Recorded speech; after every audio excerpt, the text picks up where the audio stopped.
दोस्तों नमस्कार। हमारे MS मोटिवेशनल चैनल पर आपका स्वागत है।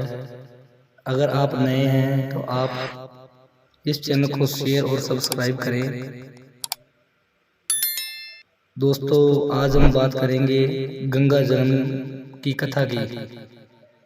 तो चलिए कथा शुरू करते हैं। ऋषि विश्वामित्र ने कहा, वत्स राम, तुम्हारी ही अयोध्यापुरी में सागर नाम के राजा थे। वे पुत्रहीन थे। सागर की पटरानी का नाम केशनी था, जो कि विदर्भ प्रांत के सत्यनारायण थी। सागर की दूसरी रानी का नाम था सुमृति, जो राजा अरिष्टनेमि की कन्या थी। महाराजा सागर अपने दोनों रानियों को लेकर हिमालय के भूगर्भ स्वर्ण नामक प्रांत में गए और पुत्र प्राप्ति के लिए तपस्या करने लगे।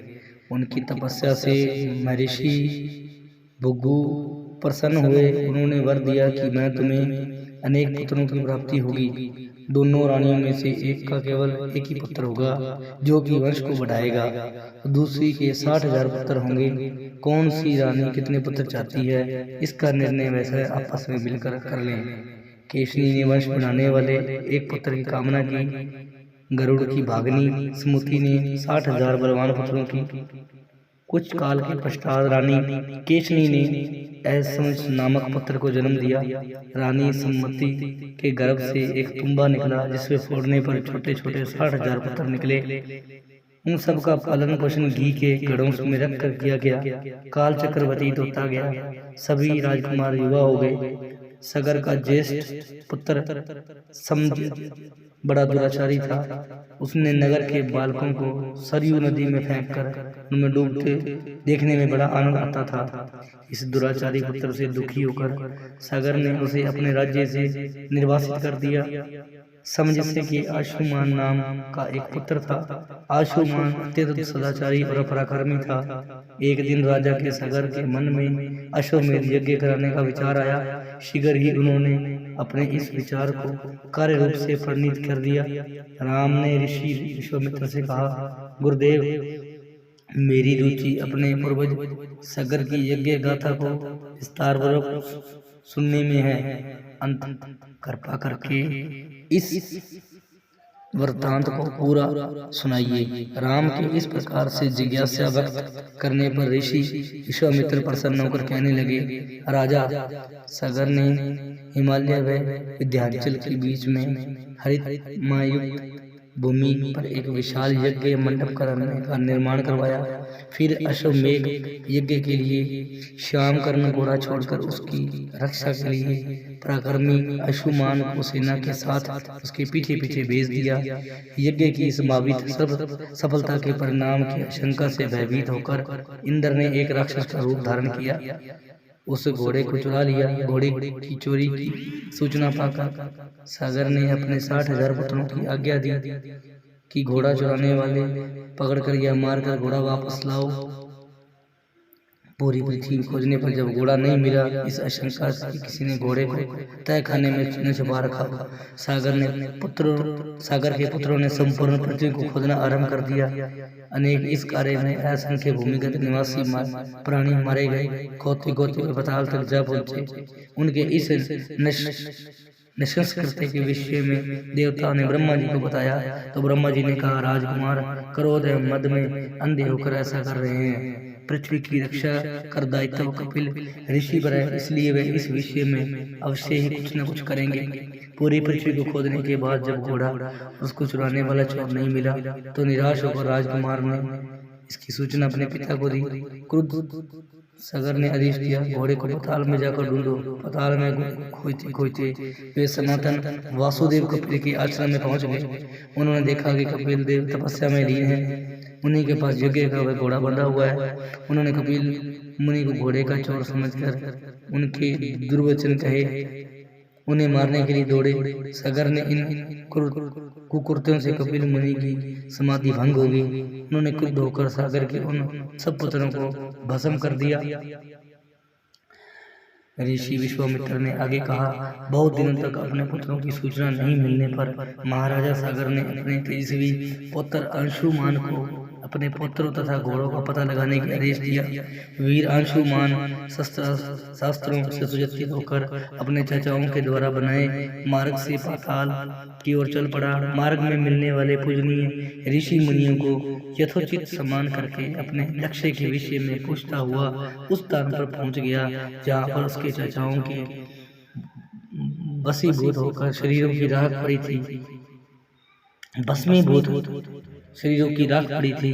पास ही यज्ञ का घोड़ा चल रहा था। अपने चाचाओं के भस्मीभूत शरीरों को देखकर उसे अत्यंत क्षोभ हुआ। उसने उनका अपहरण करने के लिए जलाशय की खोज की, किंतु उसे कोई जलाशय दृष्टिगत नहीं हुआ। तभी उसकी दृष्टि अपने चाचाओं के मामा गरुड़ पर पड़ी। उन्हें सादर प्रणाम करने के अंशुमान पूछा, ये पिता, मैं अपने चाचाओं का तर्पण करना चाहता हूँ। समीप यदि कोई सरोवर हो तो कृपा कर उसका पता बताइए। यदि आपको इनकी मृत्यु के विषय में कुछ जानकारी है तो मुझे बताने की कृपा करें। गरुड़ जी ने बताया कि किस प्रकार इंद्र ने घोड़े को चुराकर कपिल मुनि के पास छोड़ दिया था और उसके चाचाओं ने कपिल मुनि के साथ उदंडे व्यवहार किया, जिसके कारण कपिल मुनि ने उन सबको भस्म कर दिया। इसके पश्चात गरुड़ जी ने अंशुमान से कहा, ये सब अलौकिक शक्ति वाले दिव्य पुरुष के द्वारा भस्म किए गए हैं। अंत लौकिक जल से तर्पण करने से इनका उद्धार नहीं होगा। केवल हिमालय की श्रेष्ठ पुत्री गंगा के जल से ही तर्पण करने पर इनका उद्धार संभव है। अब तुम घोड़े को लेकर वापस चले आओ, जिससे कि तुम्हारे पितामह का यज्ञ पूर्ण हो सके। गरुड़ जी की आज्ञा अनुसार अंशुमान वापस अयोध्या पहुंचे। अपने पितामह को सारा वृत्तांत सुनाया। महाराज सागर ने दुखी मन से यज्ञ पूरा किया। वे अपने पुत्रों के उद्धार के लिए गंगा को पृथ्वी पर लाना चाहते थे, पर ऐसा करने के लिए उन्हें कोई भी युक्ति नहीं सूझी। थोड़ा रुककर ऋषि विश्वामित्र ने कहा, महाराज सागर के देहांत के पश्चात अंशुमान बड़ी न्यायप्रियता के साथ शासन करने लगे। अंशुमान के परम प्रतापी पुत्र दिलीप हुए। दिलीप के वश हो जाने पर अंशुमान दिलीप और राज्य का भार सौंपकर हिमालय की कंदराओं में जाकर गंगा को प्रसन्न करने के लिए तपस्या करने लगे, किंतु उन्होंने सफलता नहीं हो पाई। वे स्वर्ग से हार गए। जब राजा दिलीप को धर्मिष्ठ पुत्र भागीरथ बड़ा हुआ तो उसे राज्य का भार सौंपकर दिलीप गंगा को पृथ्वी पर लाने के लिए तपस्या, पर उन्हें भी सफलता नहीं मिली। भागीरथ बड़े प्रजा वत्सले नरेश थे, किंतु उनकी कोई संतान नहीं हुई। वे अपने राज्य का भार मंत्रियों को सौंपकर समय गंगा अवतरण के लिए कोंकण नामक तीर्थ पर जाकर कठोर तपस्या करने लगे। उनकी भूतपूर्व तपस्या से प्रसन्न होकर ब्रह्मा जी ने वर मांगने के लिए कहा।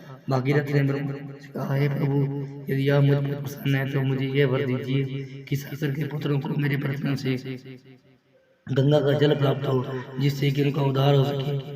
इसके अतिरिक्त मुझे संतान प्राप्ति भी का भी वर दीजिए, ताकि इक्ष्वाकु वंश नष्ट न हो। ब्रह्मा जी ने कहा, संतान का तेरा मन शीघ्र ही पूर्ण होगा, किंतु तुम्हारे मांगे के प्रथम वरदान को देने में कठिनाई है कि यह है कि गंगा जी वेग के साथ पृथ्वी पर अवतरित होती है तो उनके वेग को पृथ्वी संभाल नहीं सकेगी।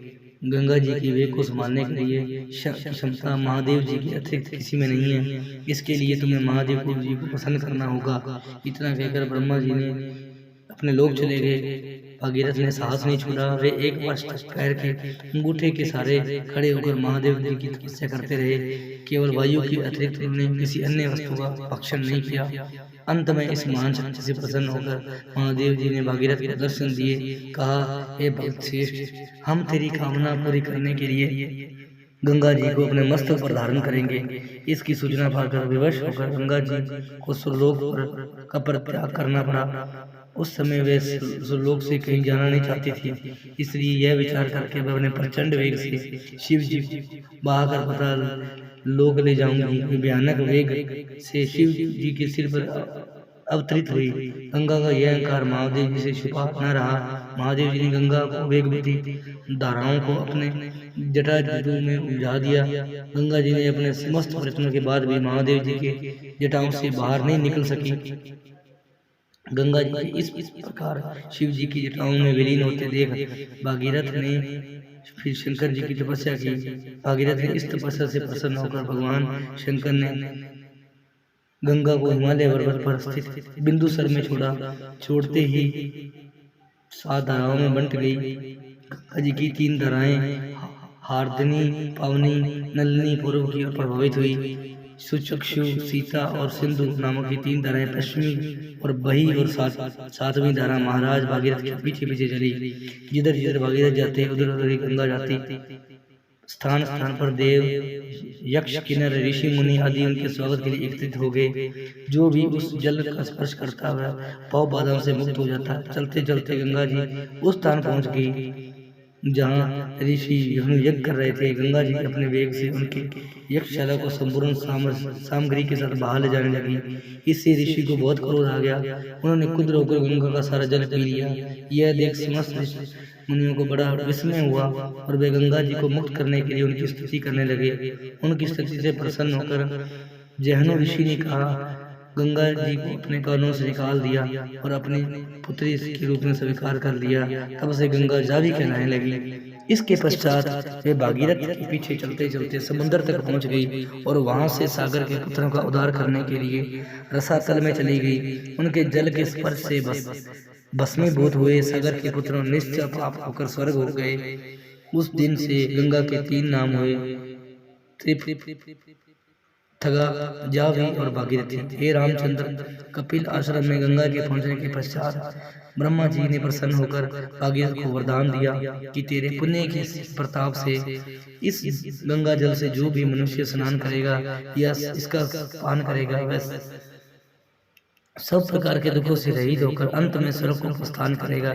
जब तक पृथ्वी मंडल में गंगा जी प्रभावित होती रहेगी तब तक इसका नाम भागीरथी कहलाएगा। संपूर्ण भूमंडल में तेरी कृति क्षुण्ण रूप से फैलती रहेगी। सभी लोग श्रद्धा के साथ तेरा स्मरण करेंगे। यह कहकर ब्रह्मा जी अपने लोक लौट गए। भागीरथ ने पुण्य अपने पितरों को जली दी। कथा समाप्त होने पर वे सब विश्राम करने लगे। दूसरे दिन ऋषि विश्वामित्र ने अपने मंडली के साथ प्रांत काल ही जनकपुरी के लिए प्रस्थान किया। चलते चलते वे विशाल नगरी में पहुंचे। इस भव्य नगरी में सुंदर मंदिर और विशाल अलाटिकाएं शोभामान्य हो रही थी। वहाँ की बड़ी बड़ी दुकानें अमूल्य आभूषणों को धारण किए हुए स्त्री पुरुष आदि की नगर की संपन्नता को परिचय दे रहे थे। चौड़ी चौड़ी और साफ सुथरी सड़कों को देखकर ज्ञात होता था कि नगर के रख रखाव और व्यासप बहुत ही सुंदर और प्रशंसनीय है। विशाला नगरी को पार करके सभी मिथिलापुरी पहुंचे। उन्होंने देखा कि नगर के बाहर सुरम्य प्रदेश में एक मनोहर यज्ञशाला का निर्माण किया गया था। वहां पर विभिन्न प्रांतों से आए हुए देवपाठी ब्राह्मण मथुर ध्वनि में वेद मंत्रों का सस्वर पाठ कर रहे थे। शोभा युक्त यज्ञ मंडल अत्यंत आकर्षक था, जिसे देखकर राम ने कहा, हे देव गुरुदेव, इस यज्ञशाला की छटा से मेरे मन को मोह रही है और विद्वान ब्राह्मणों के आनंदमय मंत्रोच्चार को सुनकर मैं पुलकित हो रहा हूँ। कृपा करके इस यज्ञ के मंडप समीप ही हमें ठहरने की व्यवस्था करें, ताकि वेद मंत्रों की ध्वनि हमारे मानस को निरंतर पवित्र करती रहे। अब राजा जनक को सूचना मिली कि विश्वामित्र अपने शिष्य तथा अन्य ऋषि मुनियों के साथ जनकपुरी में पधारे हैं। उनके दर्शन के लिए वे राजपुरोहित शतानंद को लेकर यज्ञशाला पहुंचे। पाद्य अर्ध्य आदि से विश्वामित्र जी का पूजन करके उनके राजा जनक बोले, हे ऋषि, आपने यहाँ पधार कर दर्शन देकर लोगों को कृतार्थ कर दिया है। आपकी चरण धूलि से मिथिला नगरी पवित्र हो गई है। फिर राम और लक्ष्मण की ओर देखकर बोले, हे मुनिवर, आपके साथ ये परम तेजस्वी शावक जैसे अनुभव सौंदर्यशाली दोनों कुमार कौन हैं? इनकी वीरता पूर्वक आकृति देखकर प्रतीत होता है मानो किसी राजकुल के दीपक हैं। ऐसे में सुंदर सुदर्शन कुमारों की उपस्थिति से ये यज्ञशाला वैसी ही शोभा युक्त हो गई। ऐसे प्रांत काल भगवान भुवन भास्कर के उदय से होने पर प्राची दिशा से सौंदर्य परिपूर्ण हो जाती है। कृपया करके अवगत कराइए कि ये कौन है, कहाँ से आए हैं, इनके पिता और कुल का नाम क्या है? इस पर ऋषि विश्वामित्र ने कहा, राजा जनक से कहा, हे राजन, ये दोनों बालक वास्तव में राजकुमार हैं। ये अयोध्या नरेश सूर्यवंशी राजा दशरथ के पुत्र रामचंद्र और लक्ष्मण हैं। दोनों बड़े हैं और पराक्रमी हैं। इन्होंने सुबाहु ताड़का आदि के साथ घोर युद्ध करके उनका नाश किया। मारीच जैसे महाबली राक्षस को राम ने एक ही बाण से 100 योजन दूर समुद्र में फेंक कर दिया। अपने यज्ञ की रक्षा के लिए उन्होंने अयोध्यापति राजा दशरथ से मांग कर लाया था। मैंने इन्हें नाना प्रकार के अस्त्र शस्त्रों की शिक्षा प्रदान की है। इनके प्रयत्नों से मेरा यज्ञ निर्विघ्न तथा सफलतापूर्वक संपन्न हो गया। इनके सदाबहार विनम्रता और सधैर्य से इन्होंने आश्रम में रहने वाले समस्त ऋषि मुनियों का मन हो लिया।